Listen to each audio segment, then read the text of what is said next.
Oke, selamat siang ya, teman-teman, adik-adik. Jadi hari ini saya akan melanjutkan materi pertemuan sebelumnya ya. Kalau pertemuan sebelumnya minggu lalu kita sudah belajar tentang array dua dimensi. Nah, untuk materi juga sudah saya upload di Spada, bisa dicek di Spadanya. Kalau ternyata masih ada kendala di Spadanya kalian, mungkin ada yang lama gitu mengakses gitu ya, loadingnya lambat, itu bisa diakses, sudah saya tambahkan di deskripsi grupnya ya, jadi bisa dicek di WA-nya, sudah saya tambahkan link di sana untuk mengakses materi selain melalui Spada, jadi bisa melalui media lain yang sudah saya sediakan. Oke, hari ini saya akan melanjutkan materi ya. Nah, gimana, sudah kelihatan? Sudah, Bu. Oke, saya akan melanjutkan materi mengenai struct atau record ya. Kalau kemarin-kemarin kita kan bahas array ya. Yang hari ini struct. Struct atau record ya. Kalau di C++ dia disebut dengan structure gitu ya, disingkat struct. Kalau di Pascal, bahasa Pascal dia disebut dengan record. Tapi bedanya di mana, Bu ya? Beda hanya di sintaks saja kan. Kalau kita sebenarnya bahasa pemrograman itu strukturnya sama, tapi bahasanya yang beda gitu ya. Artinya cara menulisnya, sintaksnya itu pasti ada perbedaan. Tapi dari segi konsep ya sama saja. Oke, pertama kita harus tahu dulu structure ini apa ya. Nah, ini like a one-dimensional array consists of a series of related data items. Sequential data items in the record can have different types. Jadi seperti array satu dimensi ya yang berisi sekumpulan data.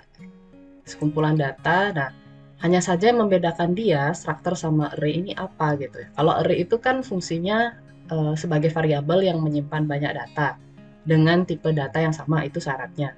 Tipe datanya harus sama nih. Kalau dia datanya itu dalam bentuk string, berarti ada 5 data yang mau disimpan ke dalam variabel array, kelima-limanya harus string. Kan seperti itu aturannya kalau array. Nah, si struct ini beda. Si structure ini dia lebih dinamis lah bisa dibilang ya, lebih fleksibel. Jadi kalau array dia harus tipe datanya sama, kalau structure ini dia boleh menggunakan tipe data yang berbeda. Jadi nggak kayak array dia. Fungsinya sama untuk menyimpan data ya, untuk menampung data, sekumpulan data, nggak cuma satu data aja tapi banyak data, tetapi dengan tipe data yang berbeda. Sebagai contoh ini, example organize three different data items into a single data structure. Seperti ini contohnya ya. NIP, nilai, dan lulus ya. Kalau kalian perhatikan, NIP, nilai, sama lulus ini memiliki tipe data yang berbeda. NIP, nomor induk pegawai, itu dia memiliki tipe data string. Kalau nilai dia real, lulus dia boolean. Tentunya berbeda ya, dari tipe data saja sudah berbeda. Nah, tetapi dengan tipe data yang berbeda ini bisa dibuat dalam bentuk structure atau bisa dibungkus menjadi structure ya. Nah, itu dia structure. Jadi memiliki fungsi yang sama seperti array. Nah, structure declaration ya, structure can be declared as follows ya. Jadi structure ini bisa dideklarasikan dengan cara berikut ini ya. Jadi dia bisa struct gitu ya, struct dulu nama strukturnya. Ini wajib. Ini yang tidak berubah. Nah, ini yang berubah ya. Nama tipe ini disesuaikan sama studi kasusnya kalian. Nama tipe struktur ini yang berubah-ubah ya. Disesuaikan sama studi kasusnya kalian. Kalau memang dia untuk menyimpan data-data mahasiswa, ya mungkin di sini nama tipe strukturnya mahasiswa. Kalau untuk menyimpan misalnya data siswa, ya siswa, di sini mungkin namanya data mobil misalnya. Di sini mungkin bisa mobil namanya ya, nama tipe struktur. Jadi disesuaikan sama studi kasus atau kebutuhan dari kalian. Setelah itu baru elemen strukturnya ya. Nah, ini hanya dibedakannya di mana? Ini aja, di sini struct, nama tipe strukturnya ada di bawah dia setelah tanda kurung. Kalau yang ini dia langsung di atasnya. Nah, ini pengecualian ya, pengecualian pada C++. Ketika ingin mengakses, nanti dia harus menggunakan yang ini kalau mau mengakses. Nanti saya kasih lihat contohnya kalau dia error itu kayak gimana. Nah, intinya kita bisa deklarasi seperti ini atau seperti ini ya untuk mendeklarasikan structure itu. Jadi kalau kita udah belajar array, dia kan array itu tipe data gitu ya. Tipe data, terus nama array, baru kurung buka, kurung tutup gitu ya, jumlah elemen kan begitu ya di dalam kurungnya. Nah, kalau structure dia berbeda. Structure dia seperti ini. Bentuknya itu mirip seperti for, perulangan, atau bentuknya mirip seperti percabangan. Jadi dia ada kurung kurawal buka, kurung kurawal tutup ya. Dan selalu diakhiri dengan titik koma. Ini titik koma, ini juga titik koma di sini. Nah, ini contoh deklarasi ya, contoh deklarasinya. Misalnya di sini dibuatkan sebuah structure untuk menyimpan data mahasiswa. Jadi namanya di sini nama tipe strukturnya mahasiswa. Nah, ini dia datanya data-data mahasiswa nih. Name, nama, nilai, dan sebagainya. Di sini kebetulan ada 3 variabel saja ya. Name, nama, sama nilai. Bisa kalian lihat di sini tipe datanya berbeda ya. Name sama nama dia menggunakan tipe data char, nilai dia menggunakan tipe data float. Nah, ini implementasinya. Jadi langsung masuk ke implementasi. Nah, ini dilihat dulu. Seperti biasa, kita deklarasi structure. Nah, ini masuk ke sini. Ini sudah deklarasi structure. Jadi, disediakan sebuah structure gitu ya, dideklarasikan sebuah structure untuk menyimpan data mahasiswa. Ini nama tipe strukturnya. Nah, di dalamnya itu variabelnya ada name, nama, dan nilai. Setelah itu baru ini inputan dinamis ya. Kalau sudah ada check-in, ini check-in berarti ada inputan dari user atau inputan sifatnya dinamis ya. Ini udah masuk ke inputan dia, proses input di sini, masukkan name.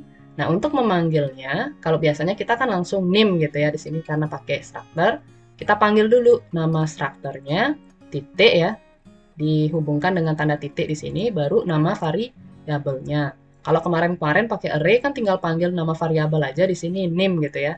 Habisnya ini simbol yang ini cin itu langsung name kan gitu biasanya. Nah, kalau di sini kita panggil dulu nama strukturnya mahasiswa, kemudian titik baru nama variabel. Begitu seterusnya. Mau manggil nama juga sama. Nama strukturnya dulu mahasiswa, kemudian nama variabelnya. Ini juga sama, nama strukturnya dulu, titik, nama variabelnya.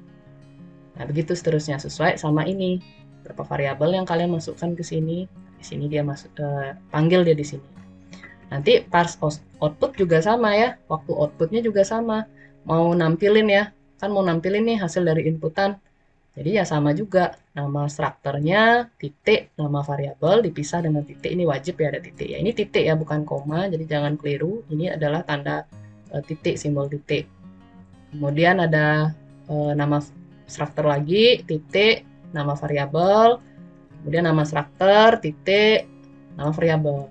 Nah, ini untuk menampilkan hasil dari inputan user. Jadi wajib ya. Nah, nanti kira-kira ketika di running dia akan seperti ini hasilnya. Masukkan name-nya berapa bebas, nama, terus nilai akhir. Data yang diinputkan adalah ini outputnya ya. Ini input, yang ini dia input ya, yang ini dia output. Jadi selalu ada input, ada output. Oke, itu untuk struktur implementasi. Nah, segitu saja ya untuk materi struktur, dia sedikit.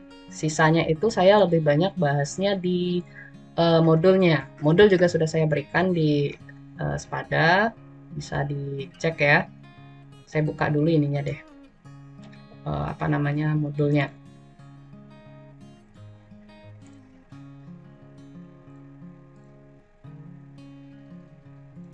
Nah, ini ya. Ini modul sudah saya berikan juga.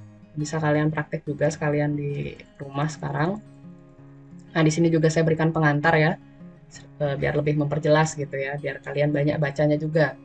Struktur digunakan untuk mengelompokkan sejumlah data yang mempunyai tipe data yang berbeda. Variabel-variabel yang membentuk sebuah struktur dinamakan elemen struktur. Struktur sama seperti record di dalam bahasa pemrograman Pascal. Jadi sama aja. Kalau record dia untuk di Pascal, struktur untuk di C++. Nah, ini cara-caranya. Ini yang tadi ya. Sama ini yang ada di slide PowerPoint ini itu sama. Saya cantumkan di sini juga. Diuji coba seperti ini. Nah, di sini hanya saja saya berikan tambahan. Jadi saya nggak buat di PowerPoint-nya, tapi saya buat di sini. Ya sekalian kalian praktek gitu ya. Nah, yang ini kan masih biasa ya, struktur simple lah, simple structure gitu dibilangnya. Struktur yang sifatnya sederhana. Masuk ke bawah itu udah mulai masuk ke nested ya, nested structure. Nested structure atau struktur bercabang. Sama kayak looping kemarin, waktu kalian kalau kalian ingat waktu saya ajarin tentang array 2 dimensi, itu kan ada cara manggil for-nya berulang ya, for bercabang lah ya. Di dalam for ada for, kan begitu. Ketika mau memanggil baris dan kolom, for yang pertama untuk baris, for yang kedua untuk kolom. Nah, di struktur juga sama. Dia ada struktur bercabang, disebut dengan nested structure. Jadi merupakan suatu struktur yang dapat digunakan di dalam struktur yang lainnya. Ini contohnya ya. Saya jelasin dulu. Nah, ini bisa dilihat. Kalau kalian perhatikan di sini ada 3 struktur ya. Ada struktur pertama, yang ini struktur pertama, kemudian ini struktur kedua, yang ini struktur ketiga ya. Tentunya ketiganya ini memiliki fungsi yang berbeda. Kalau kalian lihat, struktur yang pertama itu adalah struktur yang berfungsi untuk menyimpan data mahasiswa. Nah, it's okay. Kalau bikin struktur mungkin bisa sama gitu ya. Artinya tipe data yang berbeda itu bisa disimpan dalam satu struktur yang sama. Tapi ternyata kita juga bisa menerapkan konsep nested structure ini. Jadi dikelompokkan dulu dia gitu. Jadi boleh, nggak masalah. Jadi tergantung kalian nanti mau pakai nested, mau pakai struktur biasa yang simple juga nggak masalah gitu ya. Jadi tergantung nanti stylenya yang kayak gimana gitu ya. Nanti kan kalau orang sebenarnya ngoding itu kan tergantung stylenya ya. Ada orang yang dia pakai struktur yang biasa, ada yang dia strukturnya nested kayak begini gitu. Jadi kalau yang nested itu dia bagi dulu gitu loh. Jadi dia buat dulu 3 struktur di sini. Struktur yang pertama itu adalah untuk menyimpan data mahasiswa kalau kalian perhatikan. Jadi di sini tipe datanya sama ya, char. Dia cuma nyimpen char sama tipe data yang sama yaitu char.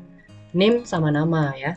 Kalau misalnya mau nambahin lagi yang lain kayak telepon, alamat, it's okay, nggak masalah ya. Jadi dia buat tuh hal-hal yang berkaitan sama data mahasiswa, dia jadikan satu struktur. Jadi ibarat kalau kalian mungkin sudah belajar basis data, ya. Saya nggak tahu nih kalian udah dapat basis data atau enggak. Itu kalau kalian kan sudah belajar relasi gitu ya, relasi antar tabel, pasti dibuat satu-satu ya tabelnya. Ada tabel mahasiswa, tabel nilai, kemudian tabel mata kuliah. Kan nggak dijaduin satu tabel langsung begitu. Tapi kan biasanya dipisah satu-satu. Setelah itu baru mereka terhubung ya, saling berelasi gitu. Dengan adanya primary key sama foreign key. Kan begitu ya konsep database. Nah, di sini juga sama. Jadi dia dibuatkan satu grup gitu ya, satu koloni di sini. Namanya data mahasiswa. Dengan variabelnya NIM sama nama. Jadi dia struktur data mahasiswa ini menyimpan NIM sama nama. Kemudian struktur yang kedua, ini khusus untuk nilai aja. Jadi dia di sini cuma ada variabel nilai 1 sama variabel nilai 2. Entah ini nilai UTS atau nilai UAS bebas ya. Kalau penamaan variabel kan disesuaikan saja. Jadi di sini tipe datanya itu float ya. Mau nambah lagi mungkin nilai UTS, nilai kuis gitu bisa ditambahkan di sini. Kalau kalian mau edit-edit gitu ya silahkan di-explore lagi ya. Ini struktur yang kedua untuk menyimpan data nilai, khusus untuk menyimpan data nilai. Baru nih di struktur yang ketiga, struktur yang tadi sudah dibuat di atas itu dipanggil di sini. Nah, ini kalau kalian lihat dia dipanggil ke sini. Ini namanya bercabang ya. Ini kalau kalian lihat dia dipanggil lagi nih ke sini. Nah, ini struktur data mahasiswa, yang ini struktur data nilai. Jadi dipanggil tuh, struktur yang ini dipanggil, struktur yang ini dipanggil lagi di sini.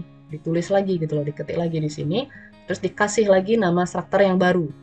Struktur yang ketiga ini membuat nama objek yang baru ya, nama struktur yang baru itu dengan nama mahasiswa sama nil ya. Boleh nggak sama di sini namanya Bu? Namanya sama-sama DTMHS. Di sini juga DTMHS, di sini DT nil, di sini juga DT nil.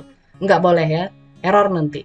Konflik dia karena dianggap sudah ada nama yang sama gitu. Jadi harus beda di sini namanya ya, nggak boleh sama yang di sebelahnya gitu. Di sini juga harus berbeda namanya. Kemudian di sini nama struktur yang ketiga ini diberi nama nilai ya. Nah, gini dia. Jadi bisa dilihat ya, ini yang bercabang. Dia dipanggil lagi tuh. Di dalam struct ada struct ya. Jadi struktur yang ketiga, di dalam struktur yang ketiga ini ada struktur yang pertama sama struktur yang kedua. Itu yang disebut dengan nested structure atau struktur bercabang ya. Nah, ini caranya juga sama. Setelah itu gimana? Masukkan name. Yang dipanggil lah mana? Bukan yang ini yang dipanggil ya. Ini nggak dipanggil nih. Bukan ini yang dipanggil. Ketika kalian mau manggil dia di sini, ini bisa kalian lihat, bukan ini yang dipanggil. Ini tidak dipanggil, ini tidak dipanggil, tetapi yang ini yang dipanggil. Ini bisa dilihat. Nilai. Nilai dulu, kemudian MHS. Nama struktur yang ketiga ya, yang ini. Yang di dalamnya ini. MHS, setelah itu baru name ya, nama variabelnya. Yang ini. Nah, gitu dia manggilnya. Ini, baru yang ini. Jadi ini dulu nama struktur yang ketiga, kemudian nama objeknya yang di dalam ini, nama variabelnya baru, nama variabel yang baru ya. Setelah itu baru nama variabel yang ada pada data mahasiswa yang mau kita inputkan. Begitupun juga yang lainnya, nilai, MHS. Nah, jadi yang ini nggak dipanggil, ini nggak dipanggil dia. Ketika kalian mau inputkan maupun menampilkan output dari hasil inputan usernya.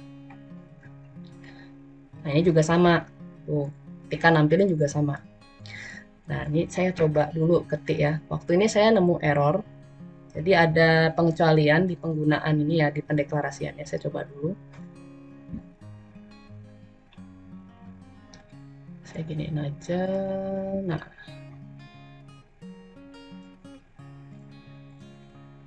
Nah, ini ya void main, terus struct data mahasiswa untuk menyimpan data MHS untuk menyimpan semua data mahasiswa ya. Pertama char, name dengan jumlah karakter itu sebanyak 10, berarti name-nya itu nggak boleh ada 11 karakter kan gitu ya. Berarti ada 10 karakter. Kemudian char nama juga sama. Nama itu hanya paling panjang itu maksimal 15 karakter artinya. 15 karakter.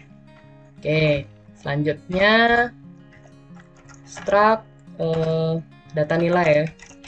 Data nilai untuk menyimpan nilai, dia pakai tipe data float. Kenapa float? Nah, ini kalau float itu berarti ada koma ya. Berarti nanti nilai yang ditampilkan itu bisa koma. Kalau pakai integer berarti nggak ada komanya, kondisimal dia. Kalau float itu untuk bilangan desimal. Kemudian struct yang ketiga, jadi dia langsung begini. Nah, ini saya coba buat ini ya. Ini struct-nya itu saya buat nilai ini di sini. Struct nilai begini, bukan di bawah sini ya. Ini bisa kalian lihat. Kalau yang di modulnya kan nilainya di bawah sini ya, setelah kurung kurawal tutupnya. Tapi di sini saya coba buat di sini. Jadi sama kayak yang di atasnya struktur penulisannya. Saya coba dulu. Data MHS, kemudian di sini juga sama. Ini pakai nil. Nah, selanjutnya baru checkout. Langsung aja ya, masukkan data, masukkan nil. Di check in nilai dulu, nilai titik, kemudian name MHS ya, MHS name. Selanjutnya checkout lagi, masukkan nama, check in nilai MHS, kemudian nama, selanjutnya nilai ya, checkout, masukkan nilai UTS, check in, panggil nilainya dulu, struktur ketiga, baru objek di dalamnya nil, kemudian nil 1, kemudian checkout, masukkan nilai UAS. cin nilai nil, kemudian nil 2. Nah ini ya, terus tampilkan ya, cout cout, kita langsung panggil nilai nhs name. Saya langsung copy aja biar cepat.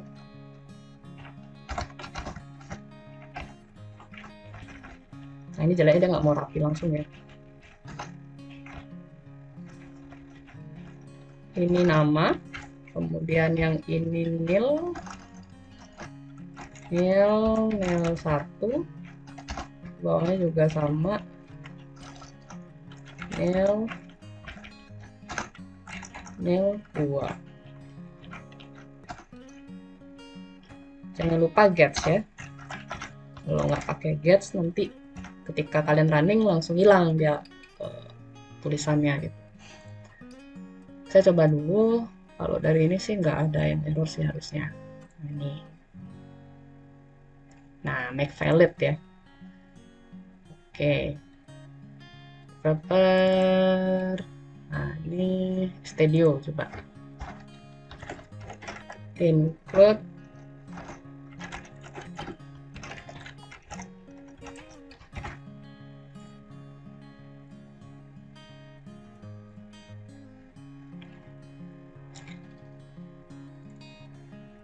yang ini ya.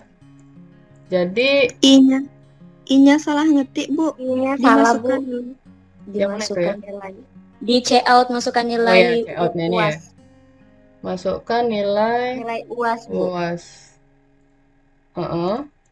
C-in. Itu yang nilainya itu Ibu, U-nya itu, Bu. Kan nilai bukan nilau. Ada salah tuh, Bu. Oh, ada salah gini saya. Oh, ini nggak masalah ya. Sih, nilau ini nggak masalah. Yang di dalam string ini nggak masalah dia. Yang akan bikin masalah itu yang di dalam sini. Yang ini nih. Kalau yang ini sih, kalau typo di sini nggak masalah sih. Nggak bikin error benar-benar fatal gitu ya. Ini kan string dia. Bu. Sebentar.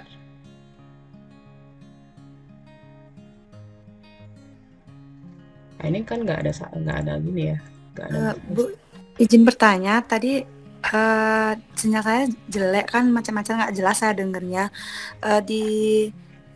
Si ini itu kan pas masukkan NIM, kenapa urutannya tuh nilai titik mahasiswa titik NIM, Bu? Nilai titik mahasiswa titik NIM. Oh, kenapa gitu ya? Saya kasih tahu lagi. Mungkin ada yang masalah jaringan ya. Ini kan kita bikin struktur 1 untuk data mahasiswa. Struktur kedua untuk nilai, struktur ketiga ini yang dia nested ya. Jadi di dalam struktur dulu yang inti, di dalam struktur ada struktur mahasiswa, ada struktur nilai. Nah, jadi ketika memanggil ini, itu kita panggil struktur ketiganya dulu. Yang ini. Bukan yang ini ya. Kita udah nggak boleh manggil ini lagi nih. Karena apa? Karena mereka itu kalau kamu lihat itu sudah masuk ke sini. Nah, dia sudah masuk ke sini soalnya. Ini juga, ini udah masuk ke sini dia. Jadi dia sudah dibungkus tuh sama struktur nilai. Nah, jadi ketika dipanggil, itu yang dipanggil sudah bukan ini lagi. Bukan nama struktur 1, struktur 2 ini lagi, tapi struktur 3-nya yang nilai ini. Nilai, kemudian titik, mahasiswa ya. Dipisah dengan tanda titik. Mahasiswa, MHS itu dapat dari sini ya. Nah, ini kita bikin baru lagi MHS di sini. Sorry, saya coret-coret. Nah, ini. Nilai, itu dapat dari sini. Urutannya berarti ini dulu. Kemudian MHS itu yang ini. Setelah itu baru NIM. Ini. Apa yang mau kita inputkan? Kan NIM. NIM itu ada di mana? NIM itu ada di MHS. Struktur MHS.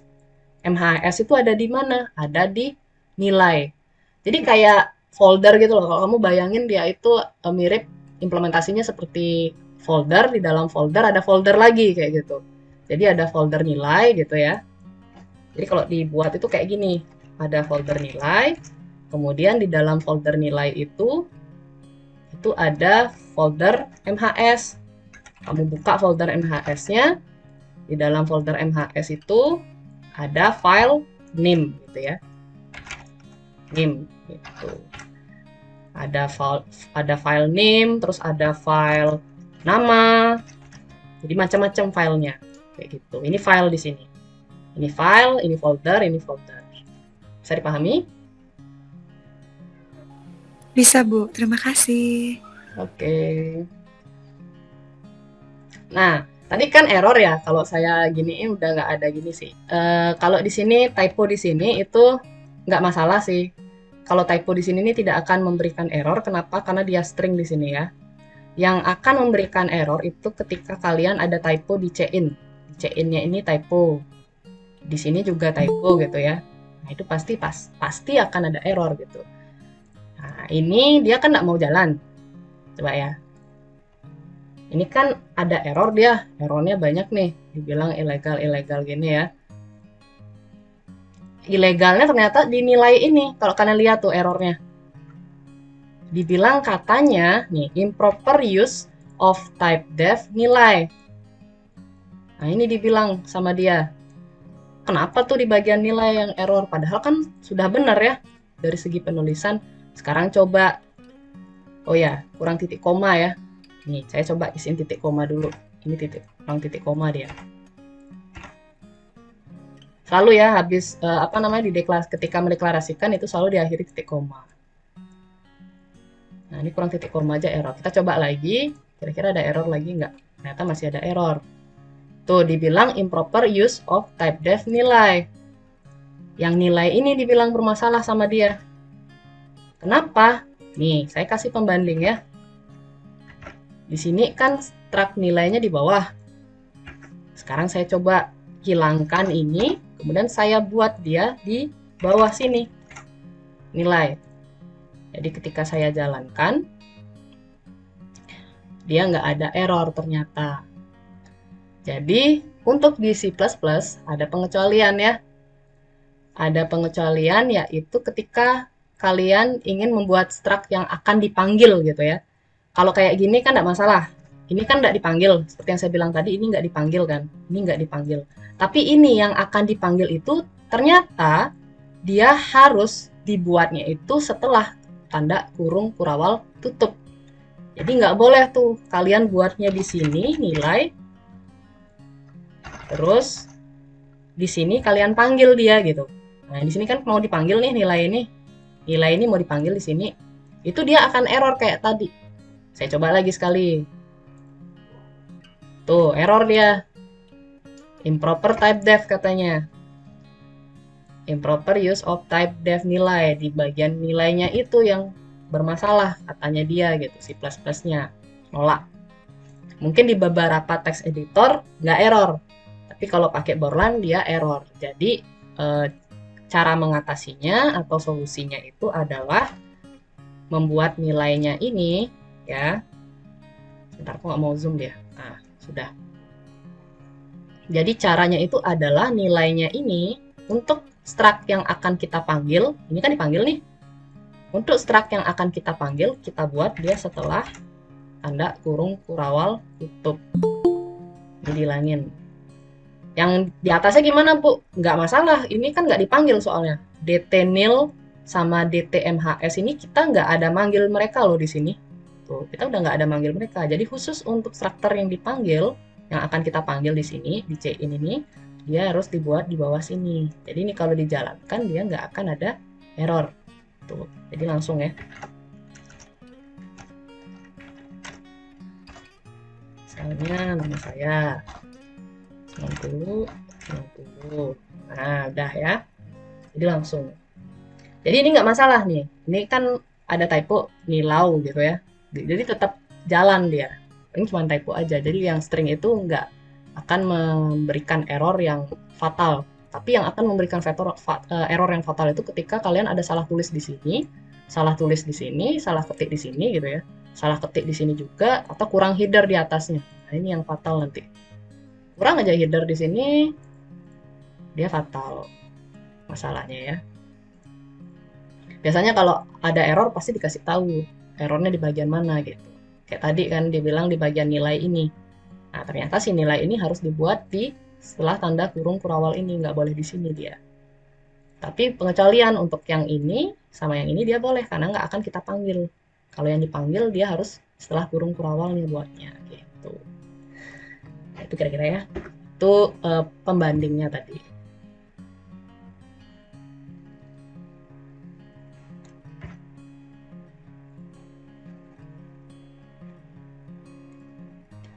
Oke, itu untuk nested structure.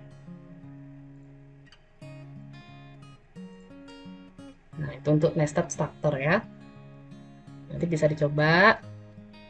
Terus ada lagi nih, abis structure bercabang kayak yang tadi, ada array of structure atau structure dengan array. Nah, ternyata array sama structure itu bisa dikombinasikan gitu. Jadi mereka tuh ternyata selain berdiri sendiri bisa juga dikombinasikan. Penggunaan array sering dikaitkan dengan structure ya, sehingga membentuk array dari structure. Array of struct itu merupakan pembuatan array pada struct. Terkadang kita membutuhkan array pada objek yang dibuat oleh structure. Ya, semisal kita mendeklarasikan struct mahasiswa yang di dalamnya terdapat atribut nama dan NIM.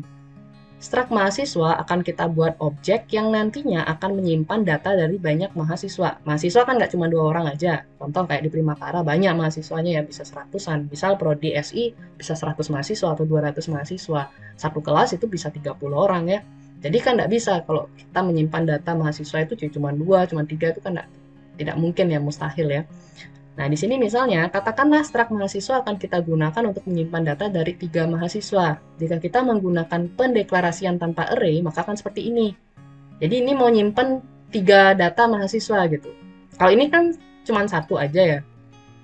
Kalau contoh saya yang tadi, yang ini kan hanya untuk 1 aja nih. Hanya 1 aja nih. Masukkan NIM, itu kan tadi cuma 1 aja kalau kalian lihat ya. Dia cuma bisa nginputin 1 orang aja ya.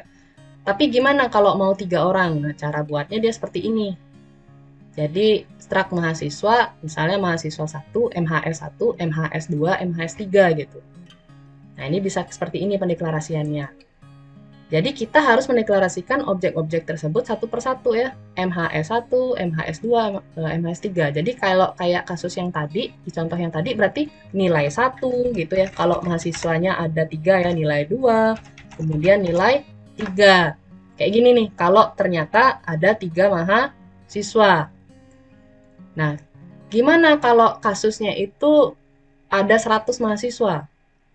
Ya kan nggak bisa kita bikin satu-satu kayak tadi ya. Kayak yang ini, sorry.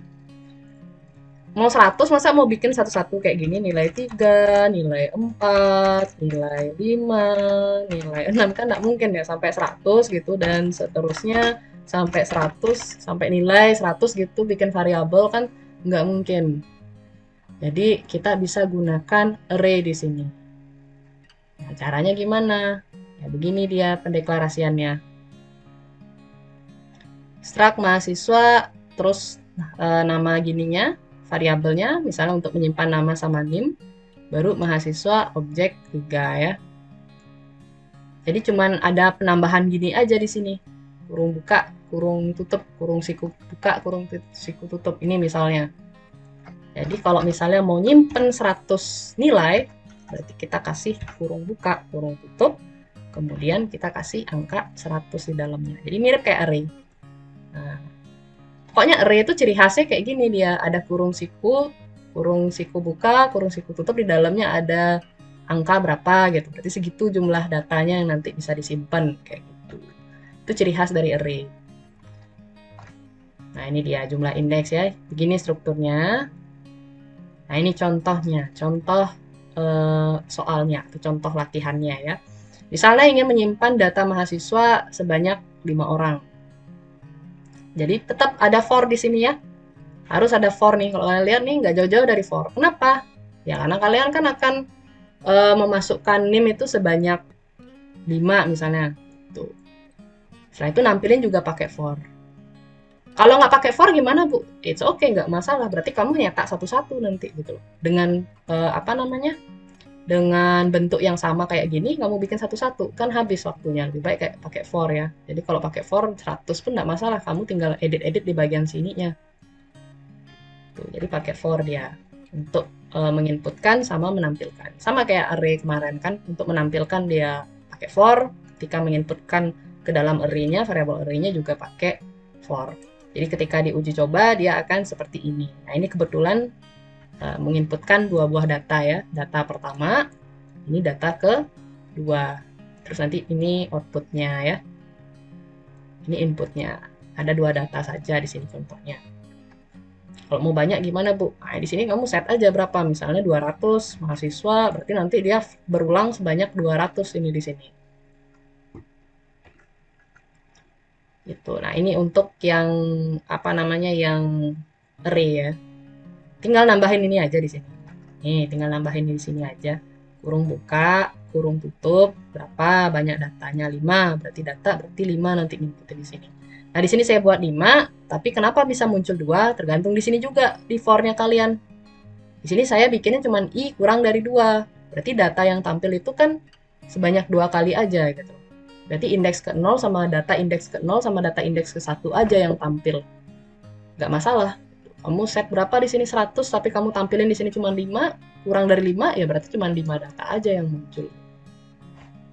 Nah, itu ya untuk array of struct. Tinggal nambahin di sini saja. Nih, ini aja penambahannya dia. Fungsinya hanya untuk menyimpan banyak data. Oke, itu untuk ininya. Sebelum lanjut ke latihan soal, ada yang bertanya? Saya ada latihan nih. Kalau begini kan nggak bisa, karena materi seperti ini nggak bisa cuma teori-teori aja, tapi kalian sebenarnya harus lebih banyak prakteknya ya. Harus banyak latihannya, karena kalau orang ngoding itu nggak bisa cuma ngapalin terus udah bayangin aja gitu, nggak. Tapi harus langsung ngetik gitu ya, merasakan langsung gitu loh bikin program tuh kayak gimana gitu.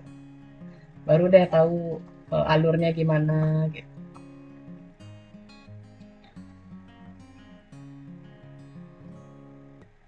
Sama kayak orang gini ya, sama kayak orang yang bikin rumah. Mungkin dia bisa bayangin, oh rumah bagus kayak gini, kira-kira bangunannya, arsitekturnya begini. Tapi kalau nggak dibuat, ya sama aja. Itu hanya berupa konsep atau ide ya. Sama seperti teori kan begitu. Masih hanya diputar pikiran gitu, belum diimplementasikan. Tapi kalau sudah diimplementasikan kan ada hasilnya. Oke, kalau tidak ada, saya berikan latihan ya. Saya langsung aja latihan, jadi biar gini lah, biar praktek, biar tahu.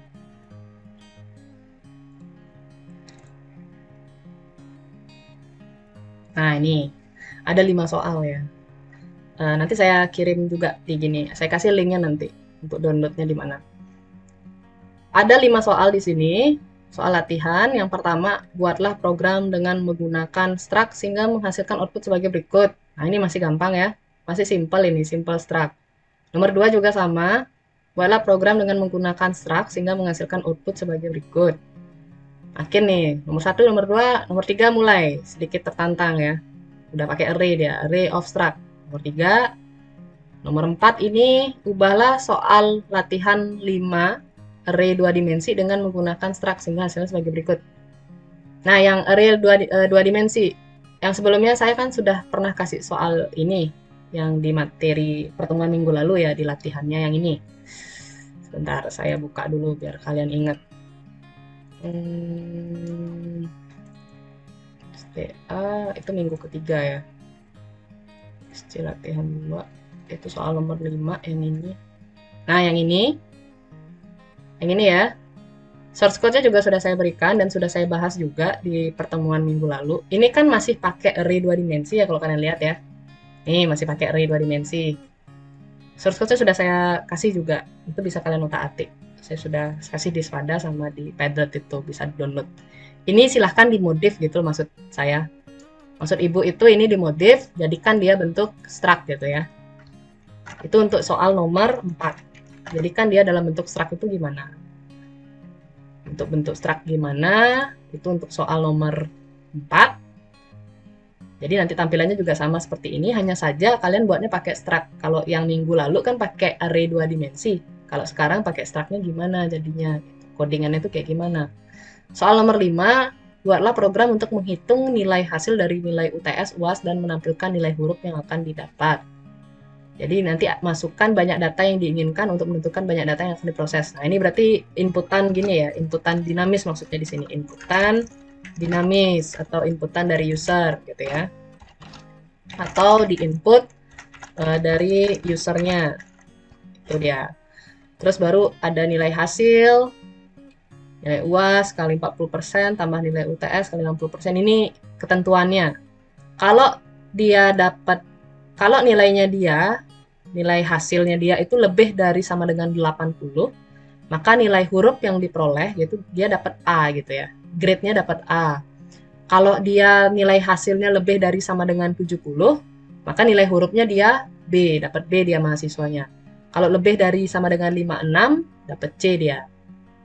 Dan seterusnya. Kalau dia kurang dari 47, dapat E berarti nilai grade-nya. Sehingga nanti tampilan akhirnya itu akan seperti ini. Nah, ini pakai struct buatnya. Nah, ini silahkan dicoba, saya share dulu.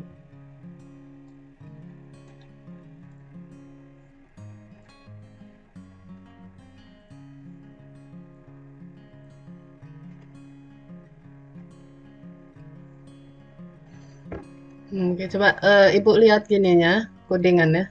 Tadi belum jelas, tak lihat codingannya. Coba kita lihat lagi. Struct, char nama, char umur orang. Masukkan nama orang. Oke. Sip, bener ya? Rahmanikan. Oke, tadi soal nomor 2, Puspa. Puspa Mirangga, silahkan di share screen.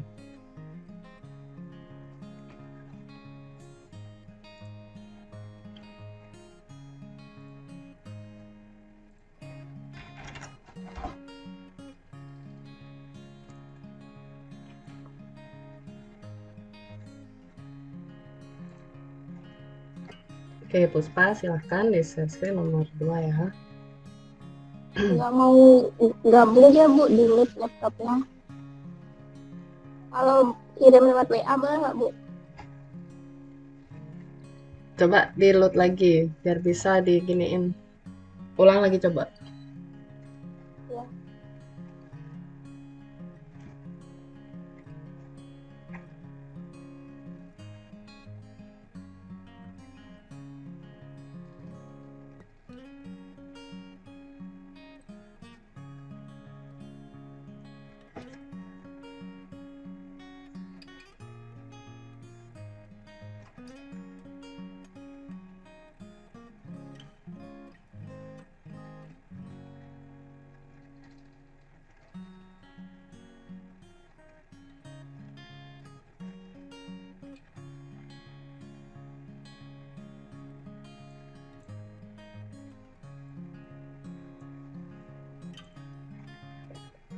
Di grup atau di WA pribadinya Bu?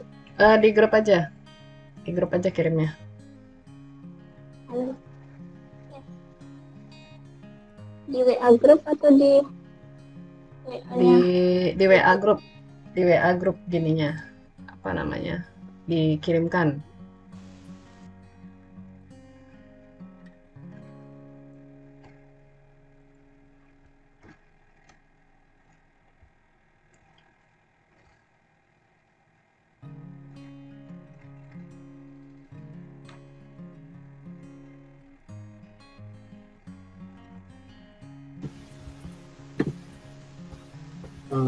Apakah sudah terlihat Bu?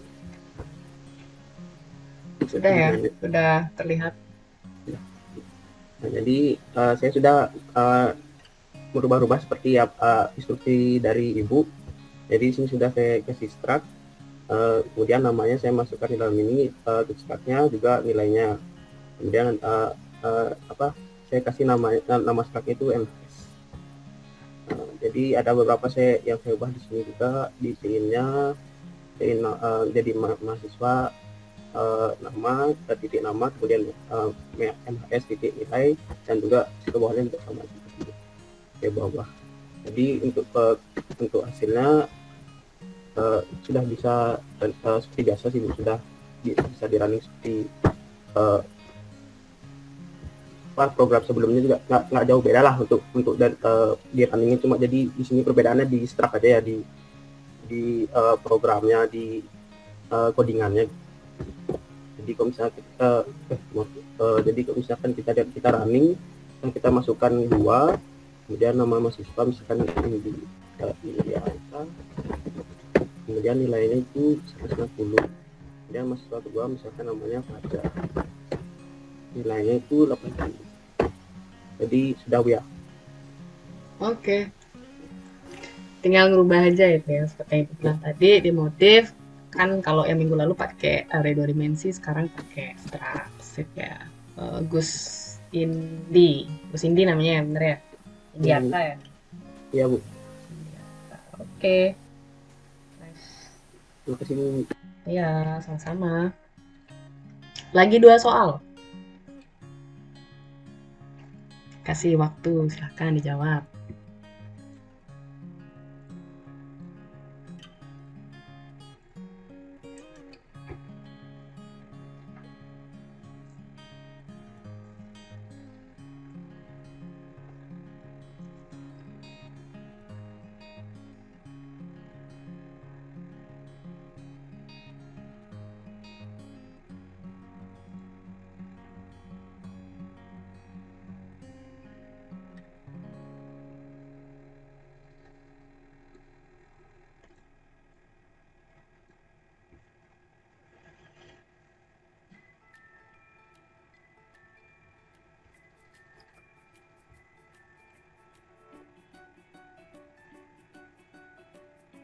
Coba dijalankan. Udah tuh, masukkan kode gitu, coba didemonstrasikan.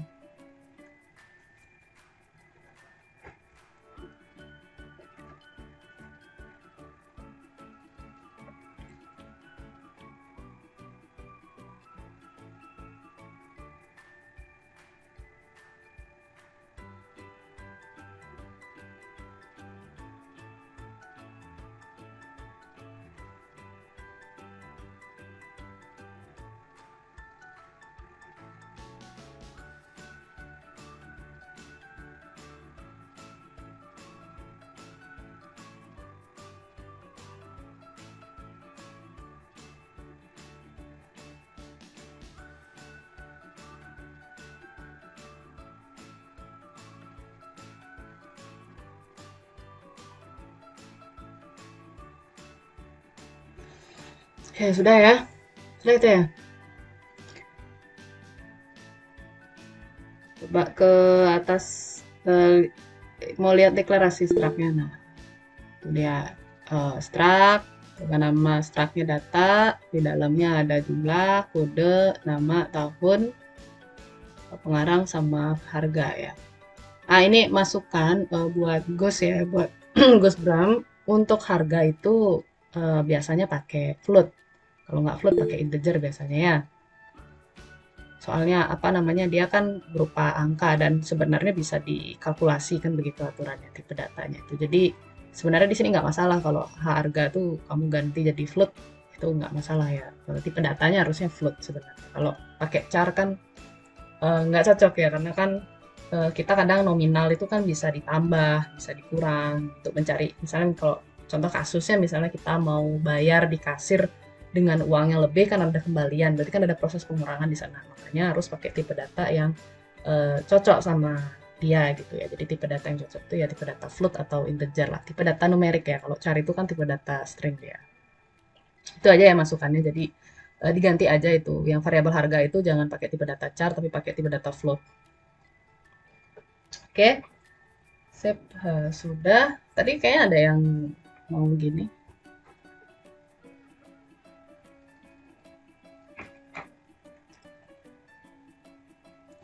Siapa tadi ya? Tadi kayaknya ada yang ngechat. Oh ini, saya juga buat nomor 3 Bu. Gimana, nomor 3-nya sama atau beda? Kalau sama ya udah, sama aja kan jadinya. Saya nyari 1 orang aja nih yang demo. yang demonstrasi gitu. Masih sisa 1 nomor aja. Kalau ternyata kamu beda gitu, ya nggak masalah ya. Siapa ini Kortinya gitu, Tia Ananda. Kalau hasilmu nggak sama temennya, silahkan kalau mau di share screen. Tapi kalau sama ya udah, nggak usah ya. Cukup tadi sama temennya aja gitu. Ferdianto Santoso gimana? Mau nomor Nomor 5, Bu. Nomor 5. Ya. Oke, silahkan di share screen.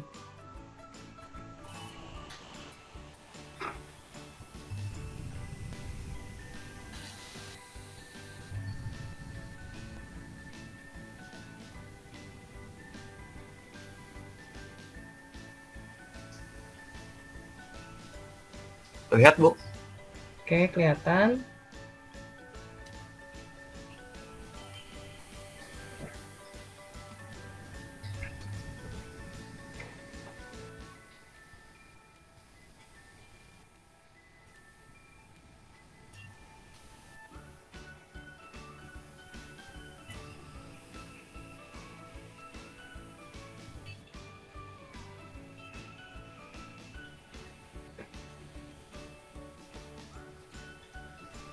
Bu. Oke, tapi belum bentuk gini ya, formatnya belum berupa Belum. tabel ya berarti ya. Oke, nggak masalah sih. Sip. Ada yang mau nomor 5 lagi, tapi formatnya ada tabel. Ada, kalau ada mungkin Tia Ananda bisa dicoba soal nomor 5, tapi tadi kan temennya sudah mendemokan. Hanya saja formatnya belum dalam bentuk tabel. Mungkin kamu sudah ketemu yang dalam bentuk tabel, silahkan. Oke, sip. Nggak masalah ya, Ferdianto ya. Yang penting sudah ada outputnya gitu. Nah, yang ini, yang apa? Yang bentuknya tabel, outputnya ada. Coba deh. Coba dulu. Saya minggu lalu kan sudah sempat kasih format tabel itu kayak gimana. Nah, itu kalau Tia Ananda mau, bisa itu. Tadi temannya sudah bahas, tinggal diganti aja formatnya. Format tabelnya, biar ada format tabelnya. Nomor 5 lagi, 1 orang deh yang bentuknya format tabelnya sesuai gitu ya.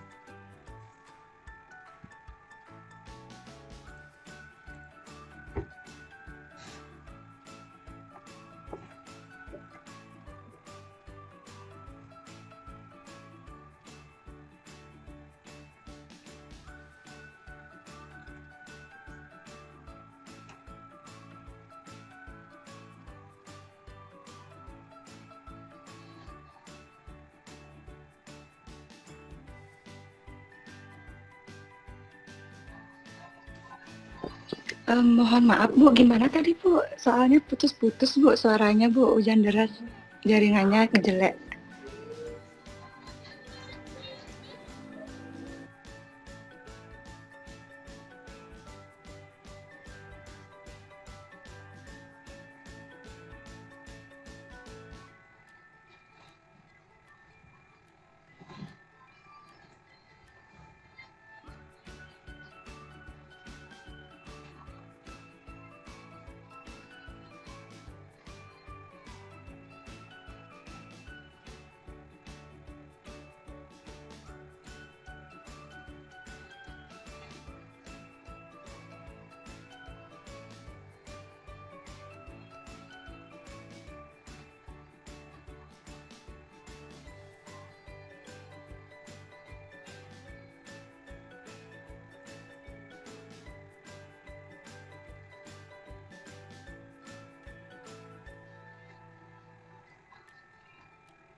Oke, soal nomor 1 tadi kan udah dijawab sama temennya ya.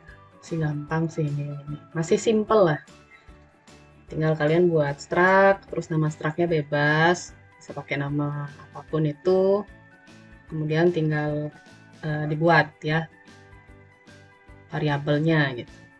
Jadi kalau didemonstrasikan ya dia seperti ini implementasinya untuk soal nomor 1.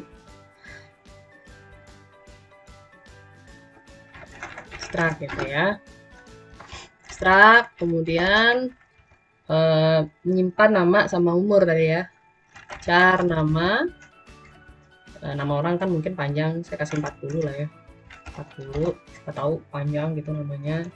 Kemudian umur kan sudah pasti umur ya 24, 25 gitu, berarti kan bilangan bukan bilangan desimal ya, kita pakai integer umur. Kemudian struct-nya misalnya pakai saya di sini nama parameter struct-nya ya. Selanjutnya cout biar sesuai sama inputannya. Nama saya itu tadi suruhannya check-in untuk inputan saya. Jangan lupa nama struct titik nama variabel. Cout lagi umur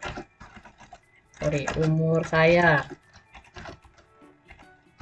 Check-in saya, nama variabelnya titik panggil nama struct-nya titik nama variabelnya ya, umur. Titik koma. Udah nih. Ini proses input ya. Proses input. Nah, selanjutnya setelah input ada input pasti ada output ya. Proses output selanjutnya. Ada input, ada output. Check out. Nama saya gitu ya. Nama saya adalah kita panggil saya dot nama, kemudian panggil lagi berumur begini, kemudian saya dot umur. Oke, selanjutnya selesai titik koma. Nah, jadi begini aja yang soal nomor 1 jawabannya. Proses inputnya, kemudian ada proses output. Nah, ini deklarasi struct-nya ya. Nah, deklarasi ini deklarasi structure atau struct lah disingkat ya, structure. Terus kita coba running. Nama saya gitu ya. Bu, umurnya misalnya ini. Oke, nama saya adalah Sanitya, berumur 24. Nah, ini soal nomor 1 masih gampang ya. Lanjut soal nomor 2. Saya zoom out dulu. Nah, ini soal nomor 2. Buatlah program dengan menggunakan structure sehingga menghasilkan output sebagai berikut. Oh, ini cuma nampilin nama barang sama jumlahnya berapa barang tersebut sesuai dengan inputan user ya. Nah, ini sama juga. Zoom lagi. Tinggal ganti ininya aja ya. Char nama udah biarin aja, char nama integer pakai jumlah.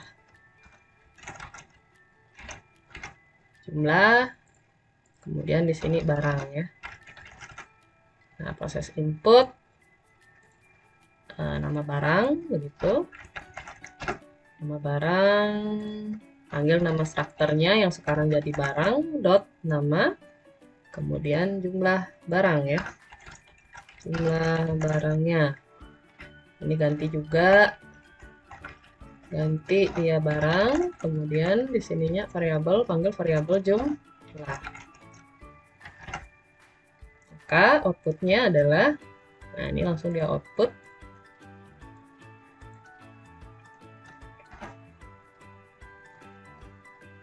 barang, kemudian sorry tadi outputnya kayak gimana ya,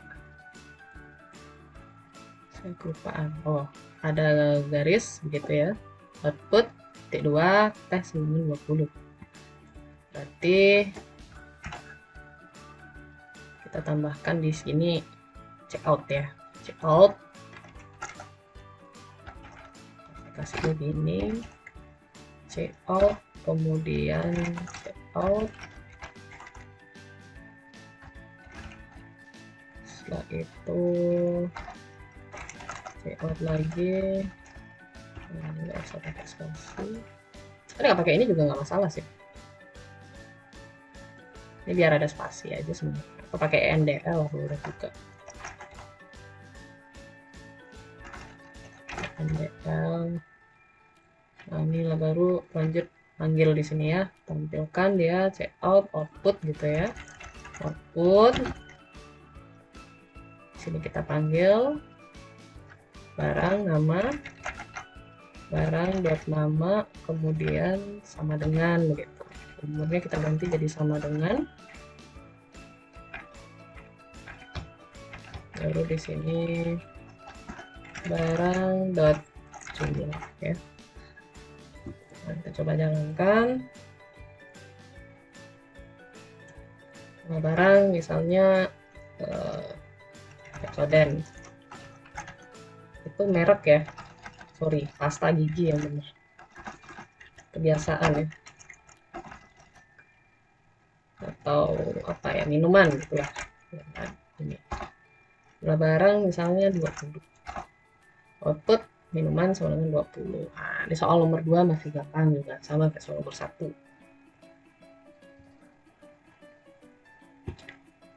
Oke. Itu yang nomor 2. Selanjutnya soal nomor 3. Buat struct untuk data buku yang berisi tentang kode buku, nama buku, tahun terbit pengarang, dan harga. Gunakan array of struct. Jadi di sini ada implementasi array ya. Nah, gimana jadinya biar kayak begini outputnya? Kita balik lagi ke sini.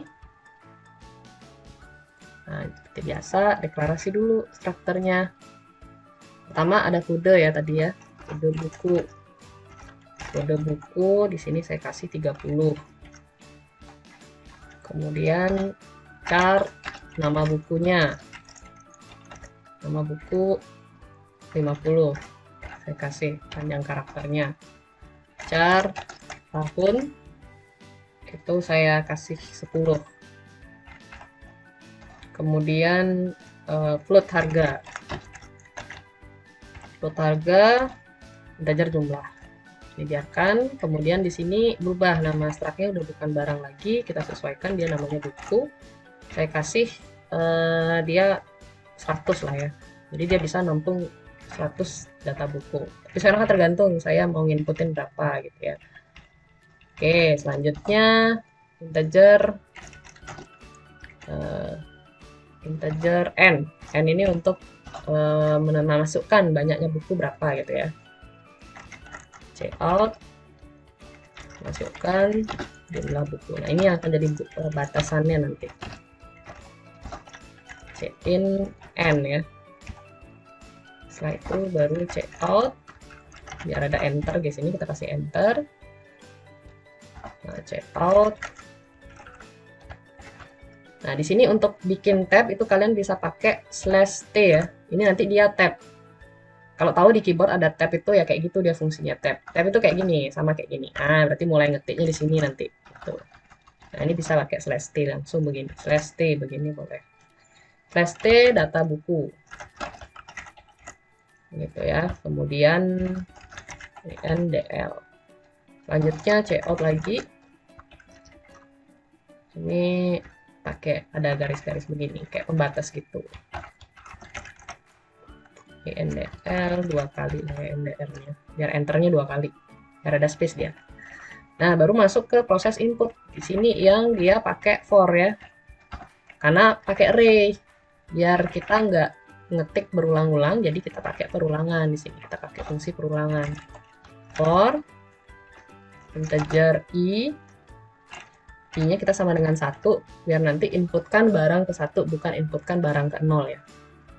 Tapi it's okay sih kalau kalian mulai dari 0 gitu nggak masalah sih. Tapi di sini saya mulai dari 1 aja karena nanti angka 1-nya ini mau saya cetak gitu. Jadi nanti masukkan data ke 1 gitu biar dia nggak masukkan data ke 0. Jadi kita bisa mulai dari 1 di sini. Tapi di sininya itu nggak boleh kayak gini ya.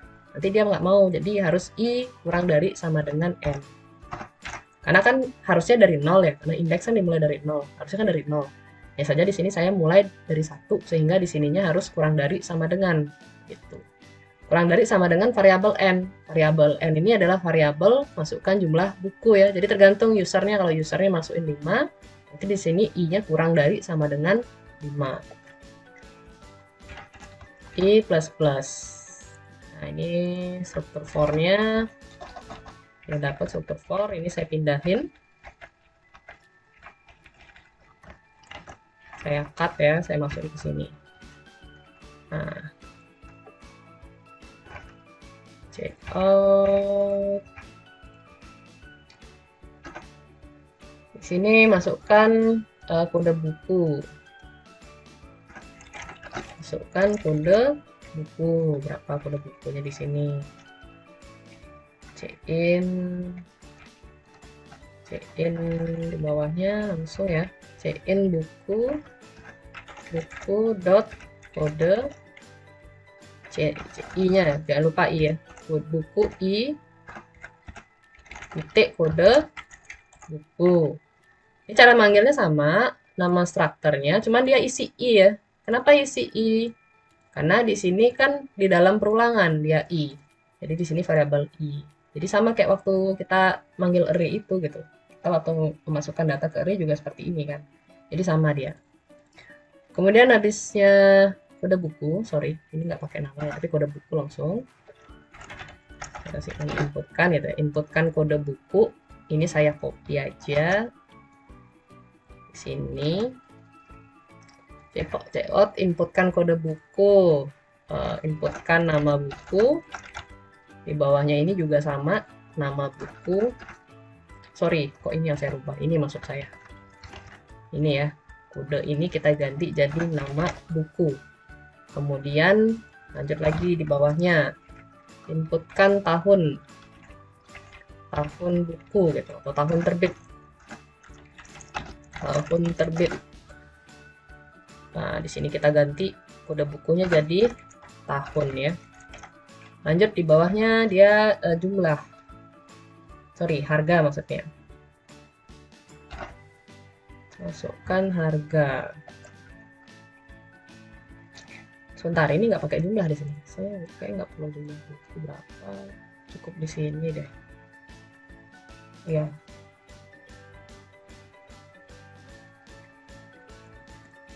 Biarkan aja dulu ya. Saya lupa tadi soalnya gimana. Inputkan tahun terbit, sudah tahun, selanjutnya harga ya, harga.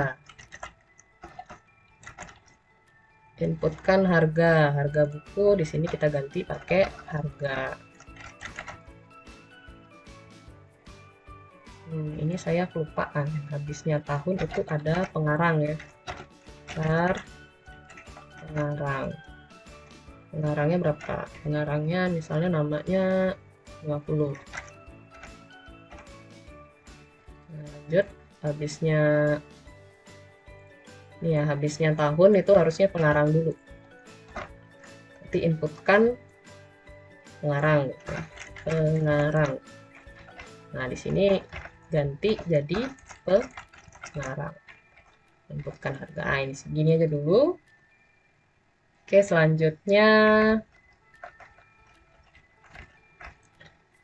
cout endl ya, sudah. Masukkan. Nah, di sini sama juga, ini saya copy aja. Copy, terus saya taruh di sini. Ini saya hilangin deh. Ini saya hilangin dulu. Ini juga, ini saya pindahin ke atas sini. Nah, biar gini dia. Biar rapi lah. Jadi ada enter dia ya. Setelah itu baru masuk ke proses outputnya. Di sini juga pakai for ya. Outputnya pakai for. Integer I sama dengan 1. I-nya itu kurang dari sama dengan N. I-nya plus. Saya cut, saya masukin ke dalam sini. Check out. sini ya, jadinya data buku ke gitu ya, data buku ke, saya hapus data buku ke, kita panggil i-nya di sini, indl, cout, kode buku, kita panggil dia di sini buku i titik kode buku, jangan lupa indl biar ke enter dia. Habisnya kode buku itu nama buku i titik nama underscore buku, cout, habisnya nama itu tahun terbit ya, tahun terbit, buku di tahun, indl, cout, habisnya tahun terbit, pengarang, siapa pengarangnya, pengarangnya buku i, buku indeks ke i, titik pengarang, indl, cout, bisa pengarang, harga ya, harga bukunya berapa, buku i titik harga, ndl. Oke, udah cukup segini nih ya, udah cukup ya. Oh ya, kurang cout ndl ya di sini.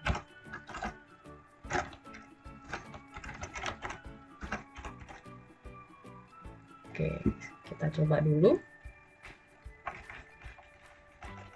Ini bisa dihapus, ini nggak ada jumlah. Saya coba running dulu, semoga nggak ada. Nah, nggak ada error ya. Masukkan jumlah buku, misalnya 2. Sorry, ini bukan slash t ya. Slashnya kebalik. Kok saya bikin slash t yang bukan gini bentuk slashnya, tapi slash yang begini. Ya, slash yang begini, bukan slash yang ini ya, tapi slash yang begini bentuknya. Bukan yang ini, tapi yang begini.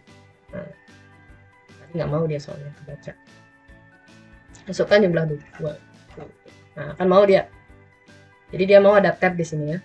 Tab dia di sini. Inputkan kode buku, misalnya 001, nama bukunya programming. Tahun terbitnya misalnya 2021, nama pengarangnya misalnya siapa ya, misalnya bisa gitu ya, harganya 90.000, inputkan kode buku 002, inputkan nama bukunya misalnya memasak, tahunnya 2020, pengarangnya misalnya bisa lagi tahun harganya 30.000. Nah, begini dia. Nah, ini harusnya slash yang samping tuh ya, belum saya edit. Data buku ke 1. Nah, begitu dia. Udah ya, udah mau, nggak ada error ya. Nah, ini biar rapi, ini sebenarnya bisa kalian kasih tab juga ini loh. Ini kan nggak rapi ya. Tanda yang titik 2-nya ini kan tidak rapi. Ini sebenarnya bisa kalian kasih tab. Jadi biar kelihatan rapi. Ini di sini ya, sorry, ini bukan yang ini bukan slash seperti ini, tapi slash yang lagi satu, yang begini. Ini juga sama, kalau misalnya kita mau bikin dia itu rapi, kita tinggal tambahkan di sini slash yang samping ini semuanya. Nih, jadi dia rapi nanti. Sini juga sama, ini juga. Jadi sebelumnya titik 2-nya ya. Kita tambahkan dia slash t begini.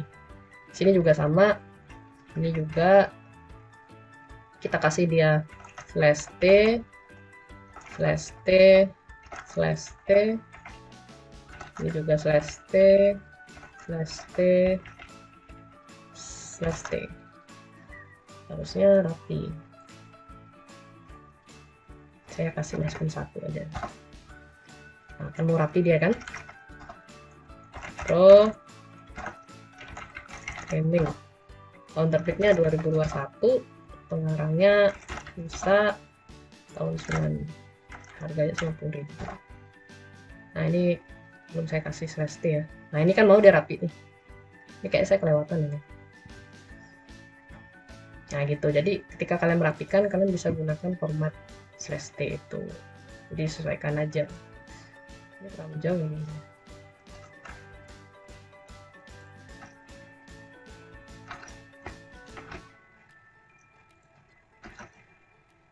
Nah, ini bisa dibuat mepet begini dia, biar nggak jauh dia gini.